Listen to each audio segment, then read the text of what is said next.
Welcome to Lynn Cullen Live. Talk radio without the static. Email your questions and comments to lynncullenshow@gmail.com. And now your host, Lynn Cullen.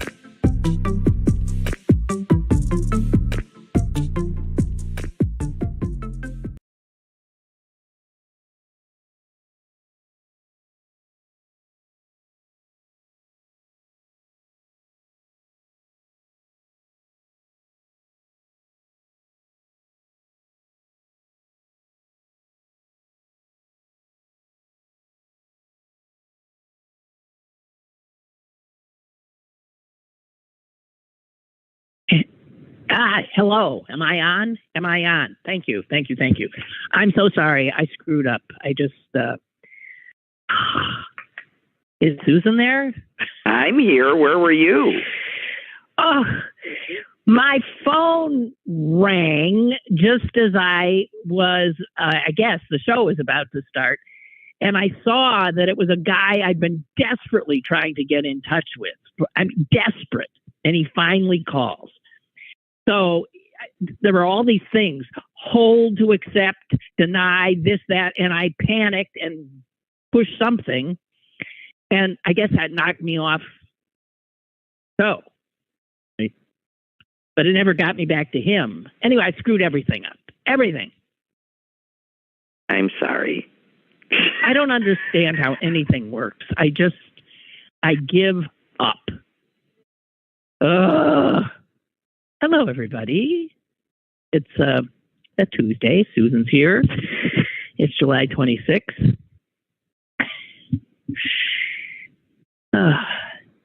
Ever since I saw that picture in a history book of Calvin Coolidge wearing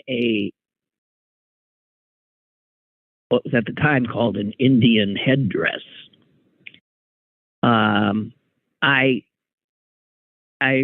thought that no white person, including the Pope.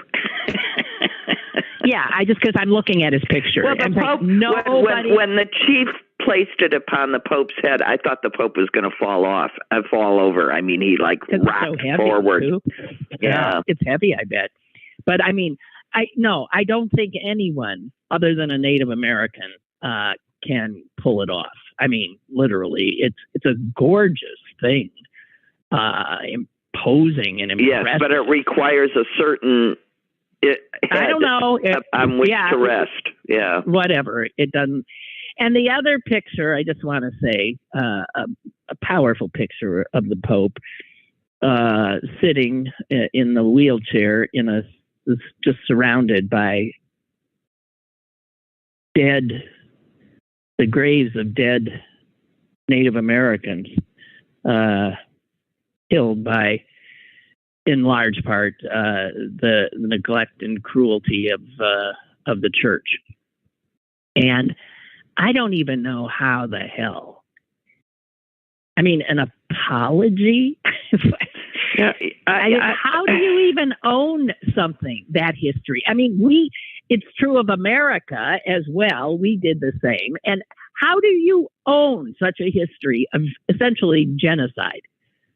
How do you say? Well, I don't know. I don't think an apology does anything, and I'll go back to my feelings about apologies, which are that they are only for the person issuing them, and they do absolutely nothing for the person to whom they are directed.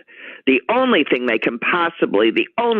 they can possibly have is on the conscience of the issuer, not on the feelings of the recipient.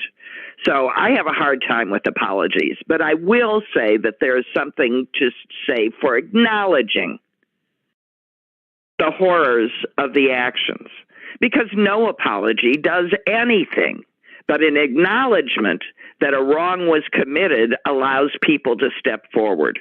It's better than pretending like it didn't happen. Well, I think you're a little extreme on your sense of apologies that never impacting the person who's being apologized to. I think depending on circumstances, it can be a powerful thing, an apology for both.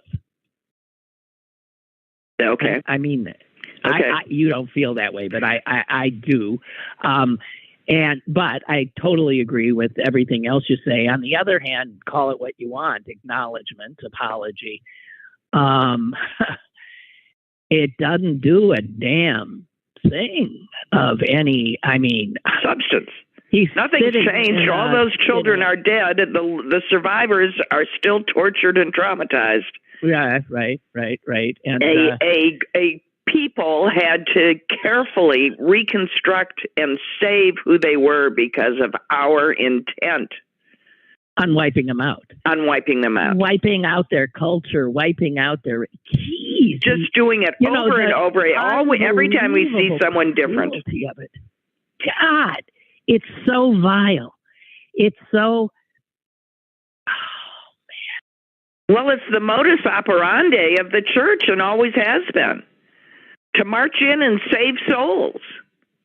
And they didn't care. They honestly didn't care if they killed you trying to do it.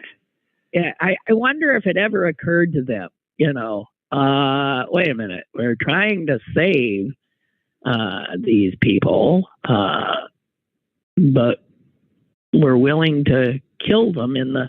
It just doesn't make any sense. And it's the same. It's the exact same thing with the abortion battle, because they tell the perfectly living woman suffering in front of them that she's invisible. She doesn't count. They only care about that thing that may or may not turn into a human being that's inside her. It's the same thing. You just can't see what's absolutely in front of your face. Well, what's in front of your face is the woman, and women don't have much value for a lot of people, other than an incubator. Bringing other humans. And they don't care if you die. If they kill you trying to save the baby, that's of no consequence. The George Carlin documentary has this wonderful thing where he's going after the Republicans on abortion and saying, they only care about, they don't care about anybody, what the baby once born. Never. It doesn't right then, because after that, you're on your own. There's no help with parental care, no child care, no this, no that, no, they vote against. And how long has he been dead? And that's still a totally accurate statement. And then he says they only love the unborn. Although if you're born, then they forget about you, he says, as being a child. They don't give a damn.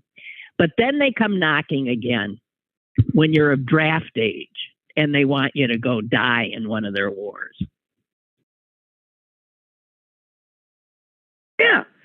Or cannon fodder. We don't have wars anymore, but who are we going to shoot up for fun in schools? Well, or in churches or grocery stores or shopping malls? Did you hear that the Uvalde people had the gall to ask that they increase the age for assault weapon buying in Texas? Oh, man. Okay.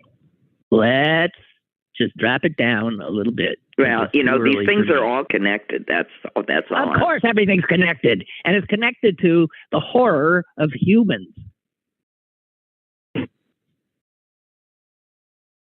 Okay, here's a story I want to talk about. I want to talk about the Brooklyn minister who was given his sermon on Sunday, and gunmen broke into the church and robbed him and his wife of apparently what's said to be over hundreds of thousands. No, $1 million. $1 million. Over he was $1 a bishop, million. I think. Oh, big friggin' deal. Over $1 million of jewelry that the good bishop was wearing as he preached the gospel of Jesus to his congregants. Now, he must be one of those prosperity preachers. I don't know. Here's one of my... How How can you wear $1 million? First of all, I think this story is going to blow up into something that is going to take this guy down. That's my guess.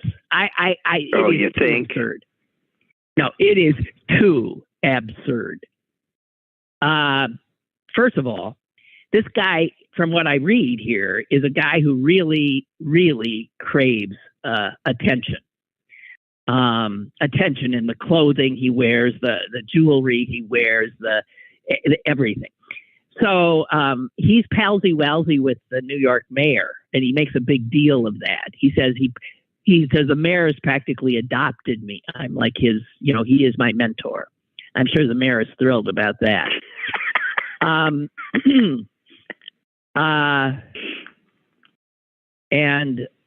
Although the mayor has not disavowed him, and apparently they are pretty tight.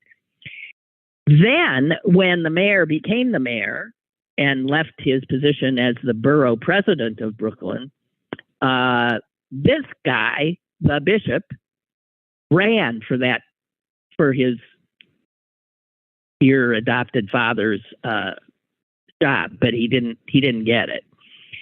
And then it turns out he tried to insert himself into the news by when the I think it was the subway shooter, some big, case, guns, this and that. He tried to insert himself saying he would broker a surrender of the murder suspect. So here is a guy who just wants you got attention now. The assailants fled in a Mercedes. I was going to say in a Rolls Royce, in a Bentley. No, the bishop drives a Rolls Royce. Oh, of course, he does. But and apparently he had just said it was almost like the guys with the guns were cued. And when I say, now I'm making this up. I don't know. This is not true. But my initial reaction was disgust at a minister and his wife wearing $1 million of jewelry to church. I mean, it makes me puke. It does. So I see right there. There's a scam artist. I'm sorry, scam artist. No, God loves winners. God loves winners. Okay, all right, okay, whatever. And I'm just wondering if he might have planned the whole thing and told the guys, okay, so in my sermon, when I say, have you ever watched, I forget the line was, have you ever watched a person die? It was something like that he said. And within a second after he said that, they broke in they came into the church with the gun. And he hit the floor right away. Said, I didn't know if they were going to shoot it up. No, they just came right up to him and took all his jewelry and his wife's. And then they left in their Mercedes. I don't know. You think it could possibly be a real... Well, it could be. I mean, the guy's high profile, and they could have sat in his services every week for a month and learned how he operated, and then just come back and did their thing. He says he had... On the other hand, it could all be a great insurance scam. You never know. Well, that's true, too. It could be an insurance scam. He said... Apparently, the New York Times reports that he has responded to criticism about his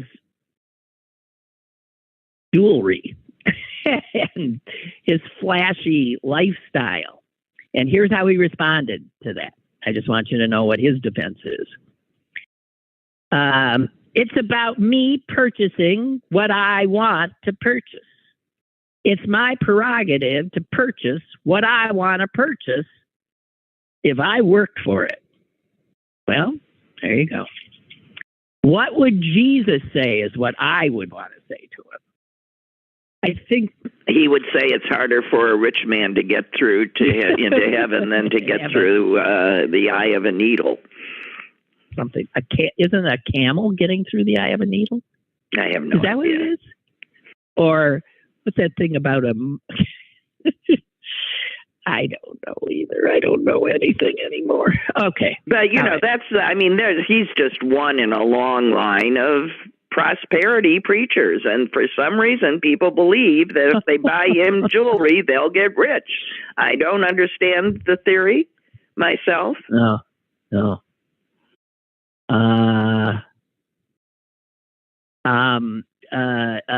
you know the one? Did you hear the one? I'm just going to try to, because did you hear the one about the woman who was out fishing with off the Florida coast with two guys? All these people are pretty old. Two old guys and an old gal are out fishing, and they're fishing for sailfish,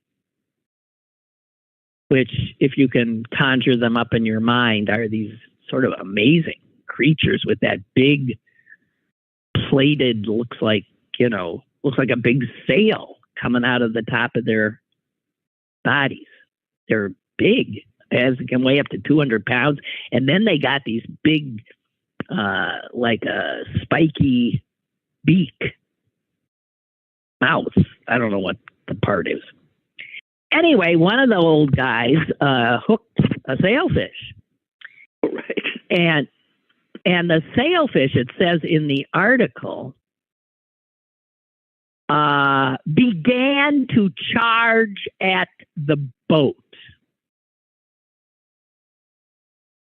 Now, here, I have a problem here. The sailfish is hooked. This guy's trying to reel it in. The sailfish is not charging at the boat. The sailfish is fighting for its life, right? Well, you have to make it. You may have to make it sound like a fair fight. Well, and I want to say this, Susan, because last time I think you were on, we were talking about leaped and leapt, right? Right. And I said leaped, and I think, yeah. And it says that the fish leaped. It charged, and then it didn't leapt. It leaped out of the water. Huh. And you know what it did? It stabbed a woman on the boat. It stabbed the old lady who wasn't even fishing.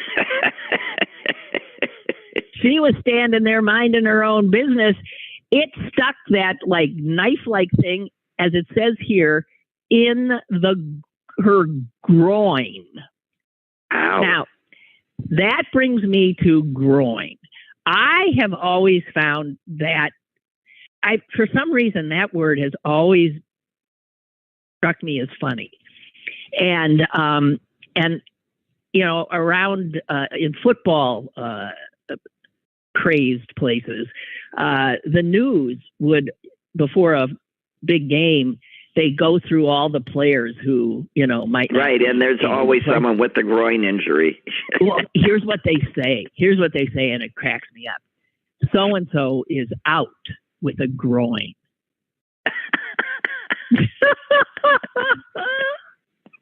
That has all sorts of connotations, Maybe he was closeted. You never know. He's out with the groin.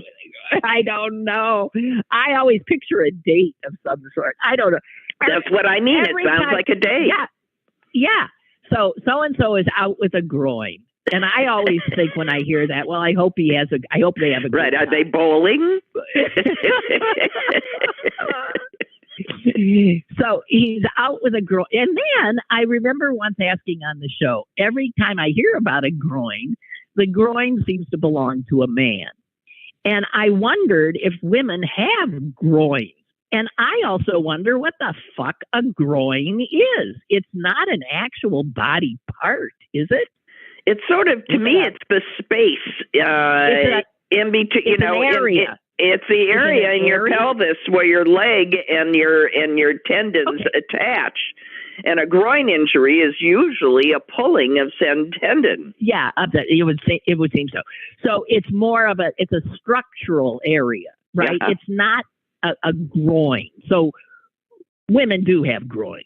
Yeah, I would injure mine regularly when I swiveled to get my left leg out of the car when driving. Okay, all right, yes. So there.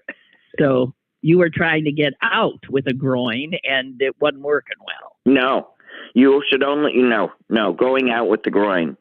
It's not working for me. Well, I just have to say, and they don't, the story is in the Washington Post, and they don't, all I want to know is, did the flying sailfish extract himself from the woman's groin and from the goddamn guy's hook, and did he get away free? That's all I want to know, and it doesn't tell me. I don't think so. You don't think? No, I think he was kept for evidence after the stabbing. Well, he did. It says right here, it's regarded, these groins, these sailfish are regarded as the fastest fish in the ocean. Whoa. They can travel up to almost 70 miles per hour. Whoa. No, and they are a struggle to land. I mean, that's why they're fun to, that's why they like sport, right? Yeah, wonderful. Yeah. Well, so this guy, that's why I always love these. Every once in a while, there's a story about a deer somehow winning. Yeah. A deer hunter. How is that even? Every once in a while, there's some weird thing that happens. Well, the deer hunter runs, drops the gun, and the deer steps on it and shoots the guy. No. But any time there's that kind of turnaround, there's always a certain amount of luck involved. Depending, bad or good, depending on whose side you're on. Anyway, so there you have it.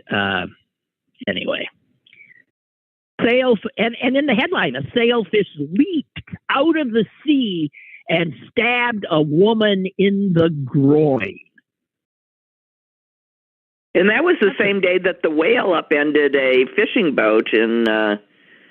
Well, hey, listen, if these aquatic animals are getting annoyed with us, I can't imagine why. As they start, we pollute their environment. We're heating it up to a point that's killing off a whole bunch of them. And we don't particularly care. No, we just shrug our shoulders. We don't care. Well, okay. Well, those were my two big stories. What were my two big stories? That and whatever else we just talked about. Oh, here's another one. There's a Republican. They're always good for laughs. There's a Republican member of Congress. And guess where he's from? Just so we got bragging rights, guys. He's from Pennsylvania. Never heard of this one. But I know the whole delegation is just one despicable person after another. His name is Glenn Thompson. I'm not sure where he lives. But, a few days back, well, it was last week, where the House voted to protect gay marriage. Remember that vote? And everybody was making a big to-do about how 47 Republicans voted for it, which was just amazing. And I mean, when I felt, because this is the way I think, I'm sorry, 3/4 of the Republicans voted against it. Right. And among the 3/4 of the Republicans voting against it was this guy, Representative Glenn Thompson of the state of Pennsylvania. I think the vote was about a week ago. Let's say it's on a Tuesday or Wednesday. Guess what he did on Friday? He married his boyfriend?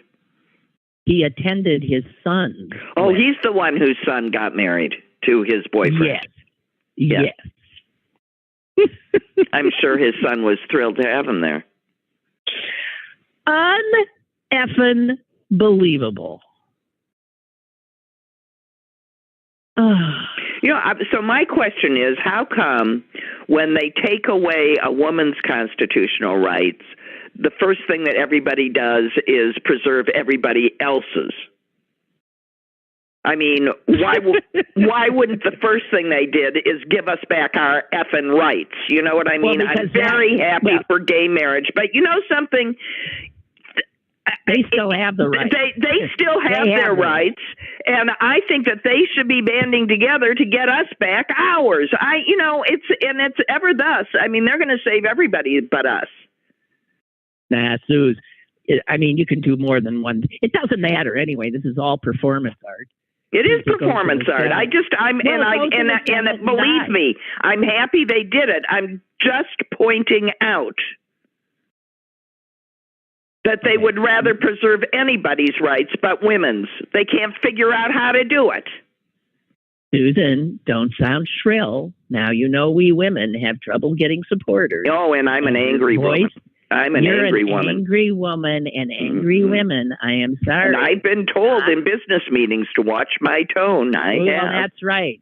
Well, yeah, you get off. They don't. Those boys don't like stern. It makes their testicles quiver or something. I have no idea.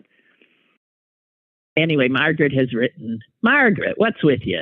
She apparently doesn't care so much about the sailfish. She said, "What about the woman? Did she live?" Yes. By the way, I'm sorry to have not. Yeah, she didn't bleed out. He didn't get her artery or anything. The article is they called for immediate help, and the two men applied pressure to the wound. Said, "Hey, look, I've always wanted to." Like, all right. I'm sorry, can't. She's okay. Anyway, she's got a good story to tell. And we've got a caller. Hello. You got enough rights. Just don't tell me to wear a mask or get vaccinated. That's right. That's right. You big tough man, you. That's right. Hey, I needed some advice. You know how you say, like, the Democrats, they can't, in order to reach out, not just Democrats, but the reason Republicans are so good because their philosophy could just be put on a bumper sticker. Yeah. I've always said that. So I've been creating my own bumper stickers and putting them on my car. And because so like when I says, don't be a Q a moron, you got a brain, think. Now I'm creating another one. I'm trying to be succinct, but and then throw patriotism. That's what Republicans are so good about. They make everything they say sound patriotic, and they smother it in red, white, and blue, which all their moron people just think, oh, you must be a patriot if you got red, white, and blue on your car. So I have one that says, January 6th, never forget the day America defeated fascism. Yay! What? What? Oh, okay. Oh, this is okay. Never mind. I'm trying to do two things at once. Got it. This is okay. Yeah. The first one I have is January 6th, never forget, ! The day America defeated fascism. And then I got white letters with red and blue, dark red and blue background. The other one I have is, the same one. The January 6th, never forget the day America fought fascism and won. I like that one better, I think. All right, because I just put it in there, and red, white, and blue gets all these yahoos to stare at you, and then they'll see that and they'll probably shoot me or something like that. No, they'll key your car though. That's what I would say. You're trying to get your car keyed. Yeah, I know, but I'm just so sick. I feel so powerless right now, and I think I'm on your side. I think we need to be loud and proud. Yeah. And be patriotic. Uh-huh. You know, And fly the flag. You bet. Take it back. Okay. But anyway. By the way, go ahead. I'm sorry. Okay. Off you go. Go do it. Good luck. Okay. Get All a gun bye. first. Bye. Okay. Have them. Bye. Okay. Almighty. It's all right. So I have. Oh wait, there's one other. There's a bill that has been proposed in North Carolina. Suze, you'll like this one. Watch your voice now. Yeah, watch your voice. The bill, North Carolina House Bill 158, says that any person who willfully seeks to destroy the life of another person, and they've already passed legislation that says there is a person immediately after conception or something, by any means, at any stage of life, or succeeds in doing so, shall be held accountable for attempted murder or first-degree murder. It goes on to say that any person has the right to defend his or her own life or the life of another, even by the use of deadly force if necessary, from willful destruction by another person. Well, bless their hearts. They're going to shoot that woman that's trying to have an abortion, and that'll show her. Well, but I don't think they'd shoot the woman because that might kill the person they care about, her unborn child. But they can shoot the doctor, no problem. That's right. This is about killing doctors or anybody at, providing abortion. And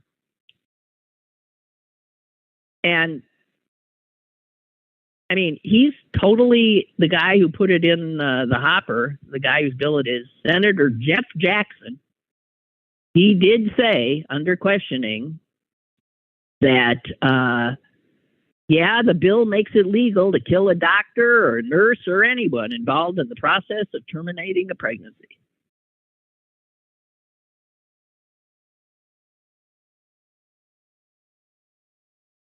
So there was just a story in the paper about a woman in Texas who was pregnant with a much wanted child, and at 18 weeks her water breaks. Yeah, and the treatment for that baby can't survive. There's no amniotic fluid left. Right, that baby's gone, and she's in Texas. And they have to, and they don't know what to do with her now. Because the treatment is to take that baby out of there. Is to get rid of the baby. Because now the woman can get infected and everything else. Death, sepsis, all that.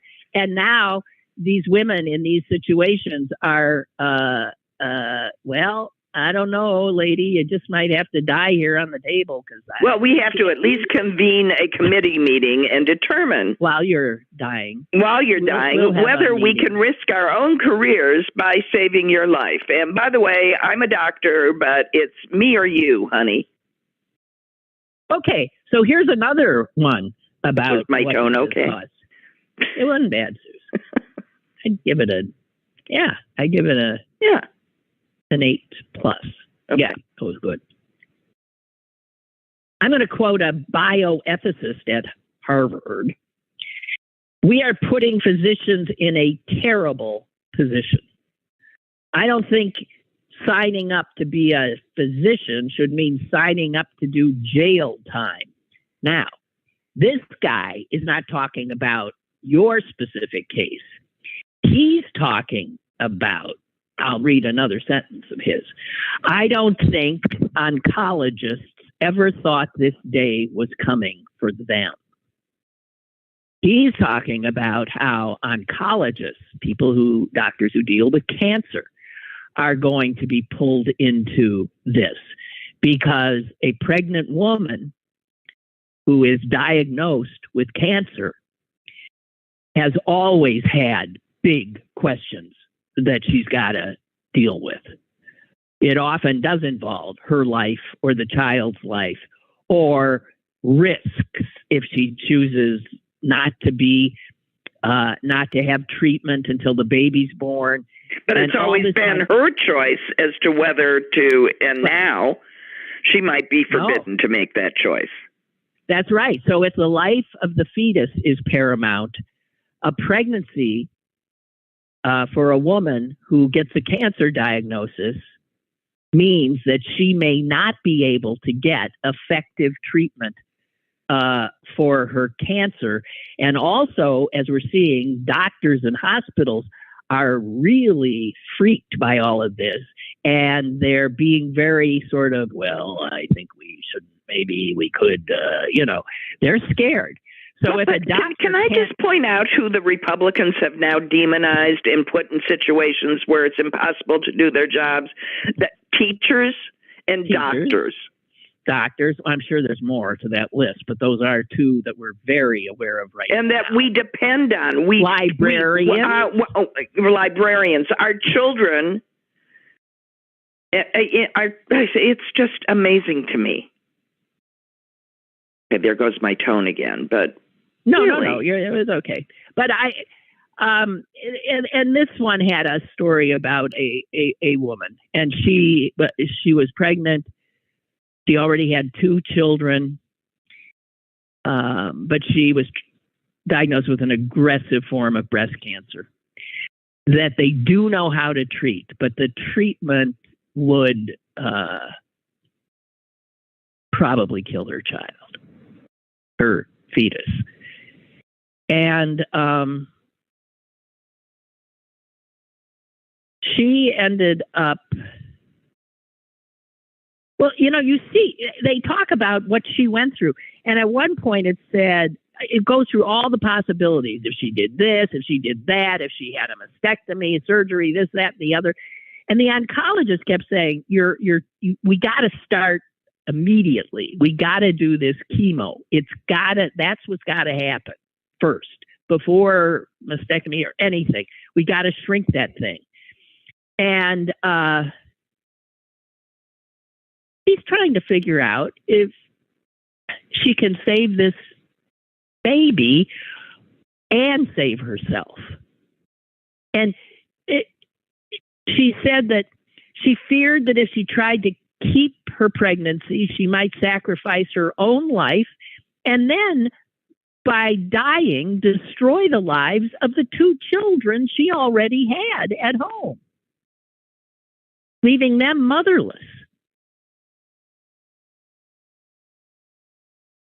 Do you imagine trying to make these decisions?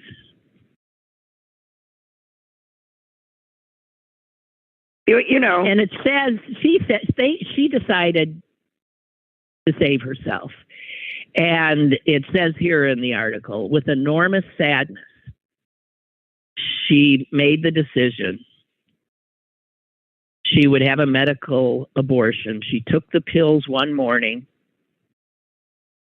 when she was 6 weeks and 1 day pregnant. That would be a crime in a lot of states now. She was not in one of those states. And she cried all day. She wrote a eulogy for the baby who might have been. She was convinced the baby was going to be a girl. She named her Hope.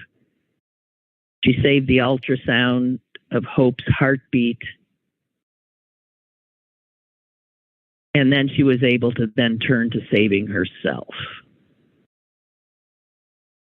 But look at the psychological damage that these laws are doing to women, to suggest to them that what they're doing is somehow inappropriate or unethical, or anybody's decision to have, anybody's right to have any feeling about it whatsoever other than hers. And of course she's sad. And of course it's the loss of the hope that she had for that child. And why do people not understand that just because you're choosing an abortion doesn't mean you don't love children, don't love your own children, don't want children. It doesn't mean any of that. It's just heartbreaking that people stand there and trot out that you're trying to kill kids with Down syndrome. No. They will go to the you're trying to choose for sex of the child. No. Yeah, well, the horror stories will just pile up. As will the bodies. No, that we know. Okay, I got something to share with you, Susan, and it's somewhat on topic. It's a book review that I read that tells this fascinating story. The book, by the way, is called The Sewing Girl's Tale. Sewing, S-E-W, like seamstress. Mm-hmm. Mm-hmm. And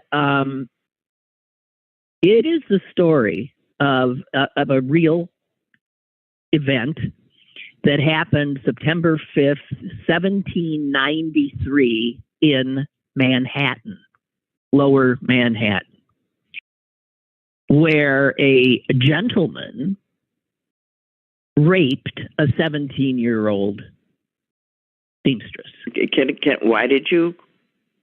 Why are we calling this man a gentleman? Because that's what he was considered at the time. Ah. Okay, so you do mean to imply class. Okay. You bet I do. And the woman's name was Lana Sawyer.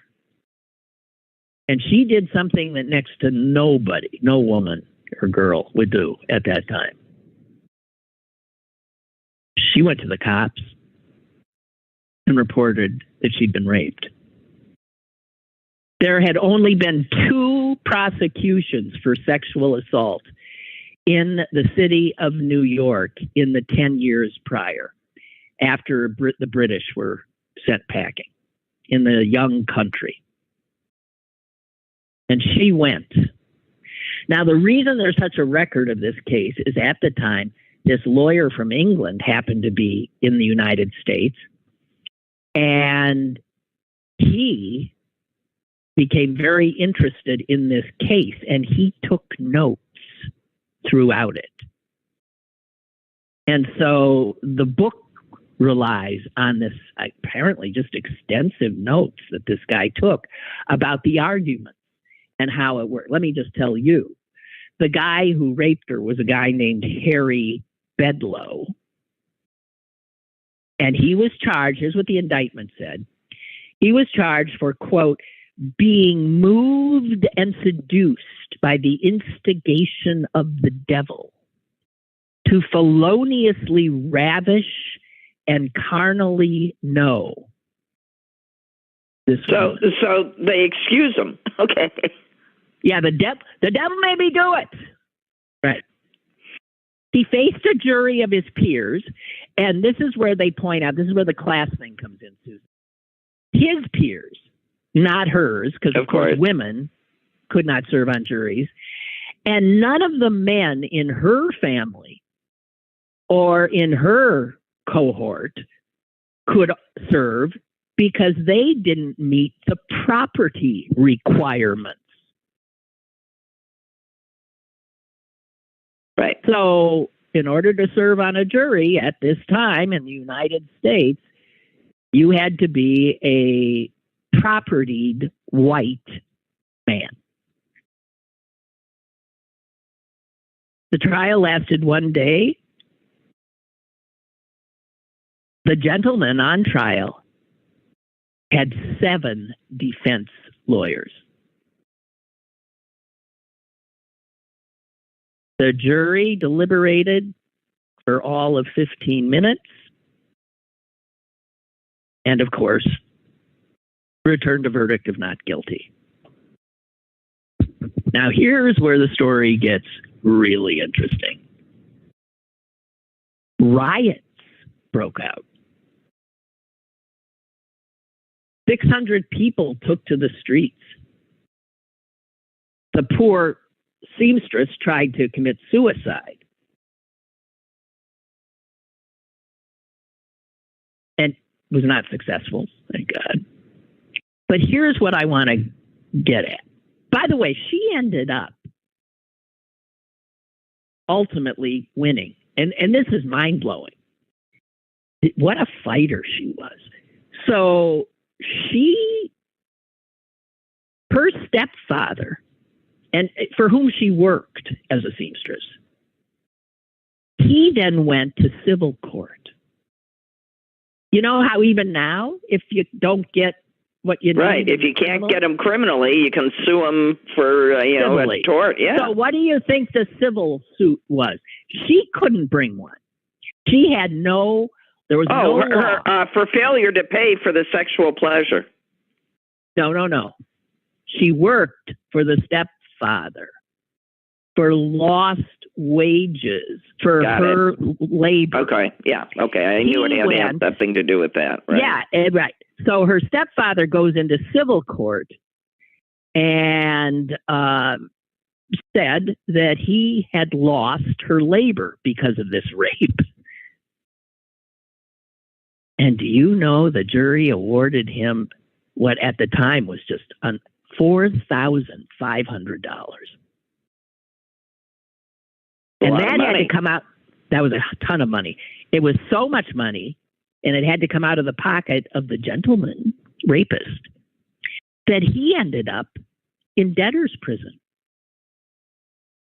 So he went to prison. Just for the wrong thing.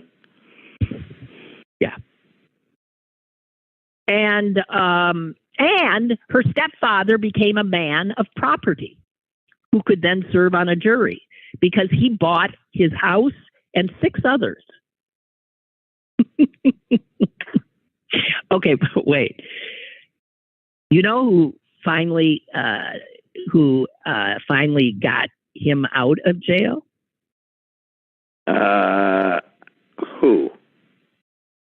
Alexander Hamilton. Alexander Hamilton. Alexander Hamilton? He paid? Alexander Hamilton. It says here, from prison, the gentleman rapist hired Alexander Hamilton, the former Secretary of the Treasury. How the hell he had the money to get him, I don't know. And then it goes into this thing, and I don't have a lot of information, that it appears all of a sudden, after Hamilton gets hired, that all of a sudden there's a letter found, purportedly written by the girl who was raped, retracting her accusations. And the implication here is that Hamilton was behind the forgery. Wow.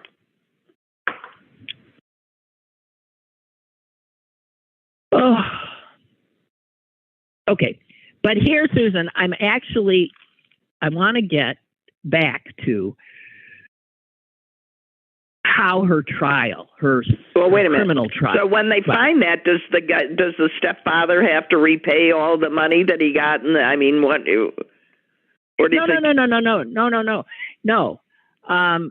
don't. I think it was known to be a forgery. Okay. I don't have. Let me see. Apparently, Hamilton had been involved in some shady thing where another forged letter had shown up. It says here, in the words of a Hamilton adversary, I am a rake, and for that reason, I cannot be a swindler. Never made much sense, but it did make for a great song in the musical. I'm the only person on earth who hasn't seen that musical, so I don't know what they're talking about.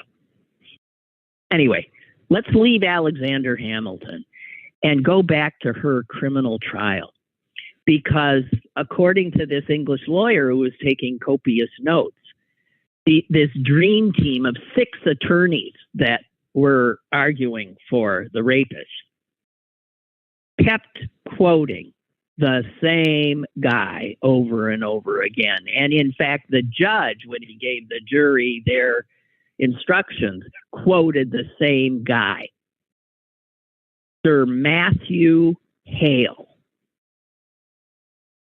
And I thought, that name rings a bell. And sure enough, is it Nathaniel's brother? No, he was long dead. Sir Matthew Hale was an Englishman, a jurist in England.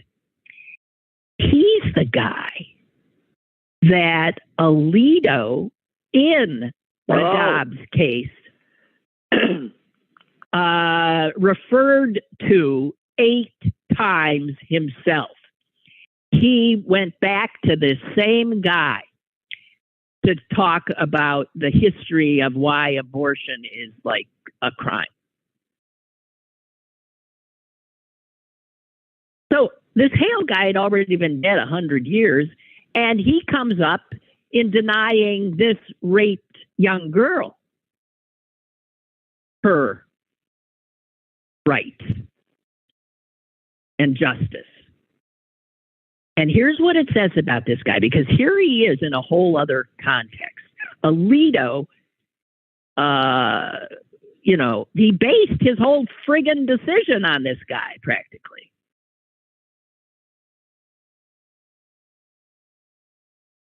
Hale, it turns out, was deeply anxious about malicious women bringing false accusations against innocent gentlemen. And here, I'm going to quote him now.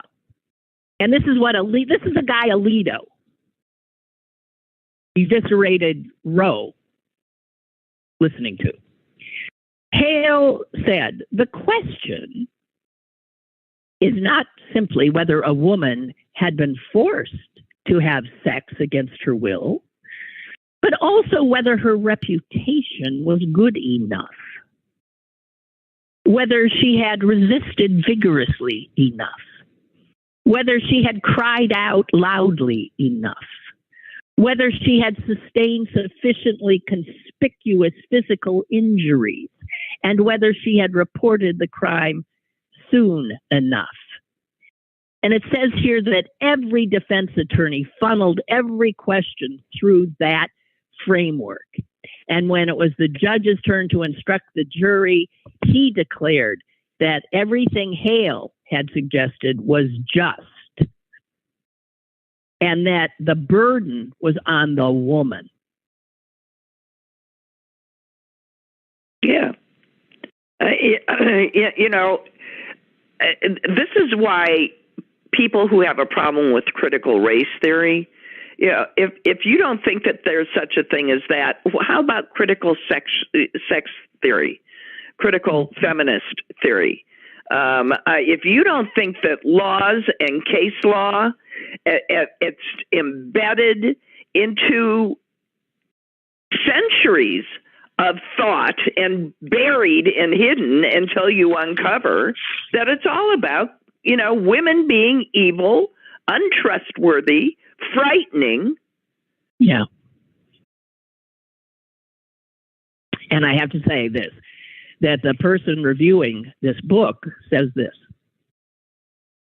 The book provides an opportunity, set apart from the heated politics of abortion regulation, to reflect on the power we give today to legal authorities whose views about basic matters, like what it means for a man to sexually assault women, when those views are so different from what we think or want to think we think now. So this is the way the law works. Justice fucking Alito can drop back to this 17th century misogynist and can find wonderful stuff that he then cites 8 separate times in his opinion, which we are all now reeling about. And you can see just from this one little case with this poor raped girl, how it denied her, his words and thinking denied her justice. One dead white guy's thoughts are still given unbelievable credence. And they were, and the evidence would suggest that it was because he was covering his own damn ass from his own indiscretions. So, I just wanted to point this out. Interesting, huh? Yeah, well, it's not like the term old boys club comes out of nowhere. No. Hey, I also want to share a note I got from, why can't I find it? Here it is. Susan, are you and Mom by any chance watching Paul Newman, Joanne Woodward thing? Oh, no. I haven't, but I it's wonderful. It's wonderful. But unfortunately, Sanford Meisner keeps showing up in it. And I have this allergy. He traumatized me. I can't help it. So I mentioned something about that on yesterday's show, and I got this back from Beth, who often gives us. She's the one who works in the film industry and lives in West Virginia. And she blew me away with this. She said, Lynn, every time you talk about Sandy Meisner, Sandy, now that she calls him, his was Sanford Meisner. Mm-hmm. Every time you talk about him, I see him in such another light, as he was the life partner of my friend's uncle. I just always knew him as Uncle Sandy. I'd been at their house in LA many times and would hear amazing stories each visit, I bet.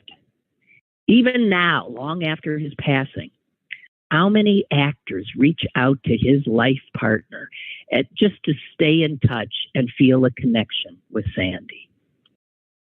So she wants, and I want to say that my reaction to Sanford Meisner, is not that he is revered in the acting world.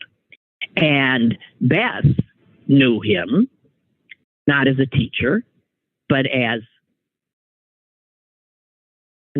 this guy in a wonderful relationship with another nice guy. Who told wonderful stories and knew all the movie stars.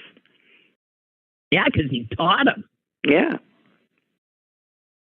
So I think that's interesting. I mean, but to the 22-year-old me who encountered him at a time in my life when I was ill-equipped to deal with him.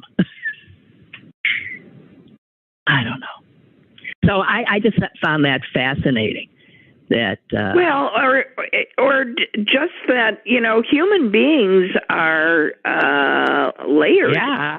Yeah. And both perceptions can be equally true. Right. The fact that he traumatized you does not mean that he wasn't a wonderful guy to her. No. And I was thinking, I know. That's where I met Jeff Goldblum, and we were in class together. And Goldblum has gone on to, he's one of these devotees of Sandy Meisner. And he, I believe, even teaches himself using Meisner's method. And if anything he's ever said has been just unbelievably, worshipful, laudatory. But he's a guy. Well, that was true too. Sandy was very clearly didn't get into the girls much, but he really was. Well, I'm just saying that men's relationships, regardless of their sexual preference, is complicated with women. And women's relationships with men, especially back in the early 70s was very complicated, and there were roles and gender places that Right. we went to. Yeah, no doubt. Yeah, And you would cower where a boy would not. Yeah. But I just want to say Goldblum only went to Sandy for 1 year. I went 2.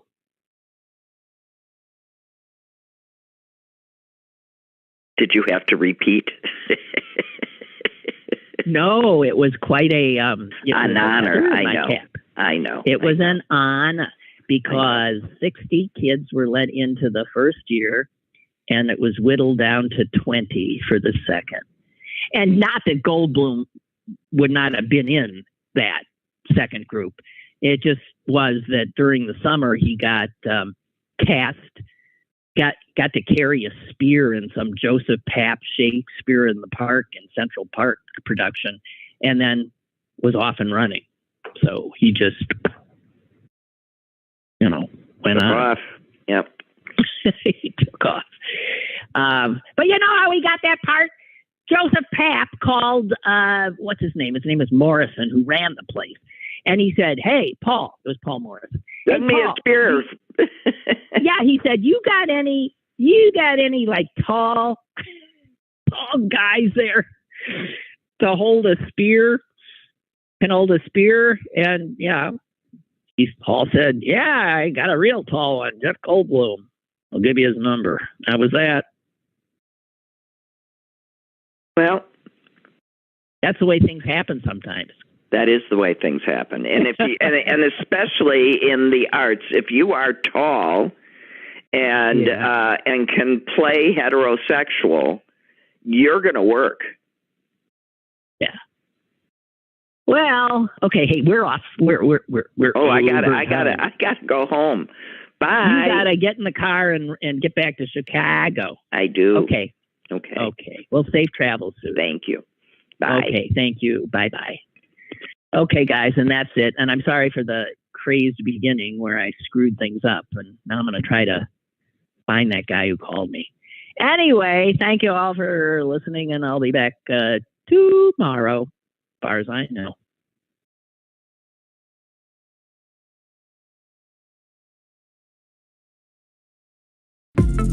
Lynn Cullen Live, Monday through Thursday from 10 a.m. to 11 a.m. and archived at pghcitypaper.com. The opinions expressed on Lynn Cullen Live are those of the host and do not necessarily reflect the viewpoints of Pittsburgh City Paper or its advertisers.